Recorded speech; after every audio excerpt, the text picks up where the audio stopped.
Welcome into our January edition of Ask the AD. I'm Steve Baker, the voice of the Red Hawks, joined by the Director of Athletics for Miami University, David Sayler. And David, hope that you had a great holiday season. I know we had a little bit of a break in there. Yeah, it was great. It was great to spend some time with the family and catch some games, and I hope yours was great as well. It was indeed. This is all about asking our AD questions, and I know that you've received some correspondence, aside from the questions that we have here from Twitter, about ushers and checking tickets at men's basketball. Yeah, both email version and also people stopping me in person and asking some questions. I thought it would be good to take a few minutes to address that and really say that at the beginning it starts with me, right? It starts with the top as far as us handling these types of situations and working with our fans. And I do want to say that I think we handled it poorly in terms of the Wright State game, was where there was some discussion about people in the wrong sections. And the number one goal that we're trying to accomplish here is to make sure that our season ticket holders protect the integrity of their seats. Right. And that is our goal going forward. So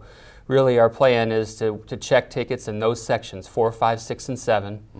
Outside of that, people are going to be able to sit wherever they want and really not be asked about where their ticket location is exactly, unless there's a situation where they get there and someone's in their seat. Then certainly they should grab an usher and address the situation. But the plan going forward is to protect the integrity of those season tickets and the student section as well, which we, when students come back from break, we have to hold a little section for them because those people have paid for their tickets, and the students have certainly paid for their tickets through the student fee. So we have to protect those areas. After that, it's going to be a much more open situation for fans, and I hope they'll come enjoy their experience. And Lord knows we need fans as much as we can, and I certainly don't want to get into a situation where they feel uncomfortable coming to a game. Absolutely, and I'm sure that'll address it. To our questions that we received from Twitter, the call went out last week, and one of our regulars, we'll start with him, Chuck Walker, asks, what in your opinion are realistic attendance goals for both basketball and football, and secondarily, is it harder than 20 years ago?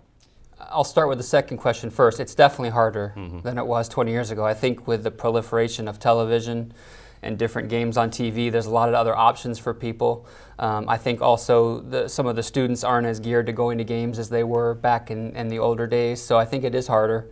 I think it's a national trend that numbers are down right now, is what we talk about as ADs when we go to conventions and whatnot. I think for us, optimally, I'd like to see us in the 20,000 range for football consistently and a 6,000 range for basketball consistently, and kind of get to there and get settled there and get comfortable, and then hopefully grow it more going forward. But that would be a number that I'd be happy with. Very good. The question is from Rod Boggs, and he asks, what is the core of recruiting needs for next season? Well, certainly something that Chuck will address a lot more with the signing day special with you, I'm sure, but bigger, faster, stronger.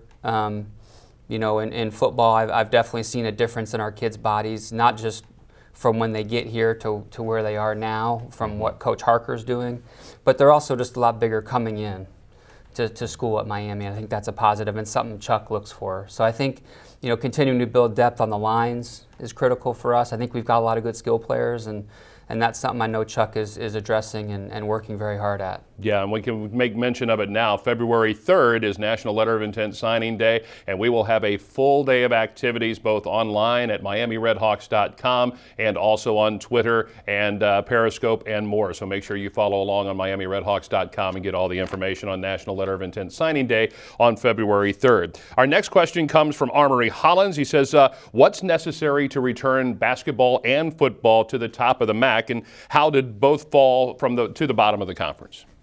Again, I'll start with the second question. I think a little bit of complacency on our end in terms of not following through on facility needs and things that student athletes need going forward. I don't know that we had that fully in place, and I think we had some slip there, and getting that back is tough. I mean, that's the hard thing, is every year that your program declines a little bit, I think it affects you for the next couple years going forward. So we're coming out of that on a lot of fronts, and I do think that we're over the hump in a lot of ways, especially with football.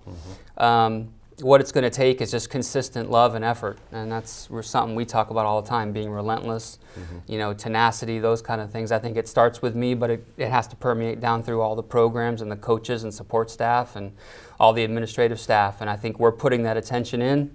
And so my goal is that we get those things straightened out here in the next 2 years. Very good. Our final question comes from Bruce. What are your thoughts on the Big 12 situation and their possible expansion to 12 teams? Well, there's a big vote coming up at the NCAA convention in January, which basically they've asked to have a championship game with less than 12 teams.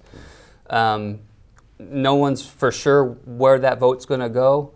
I tend to believe that they'll get their way and be able to do it with 10 teams, which would mean probably no expansion, which I think is the best thing for college athletics right now, is to keep a stable thing for a while. Let's just see how the playoff goes.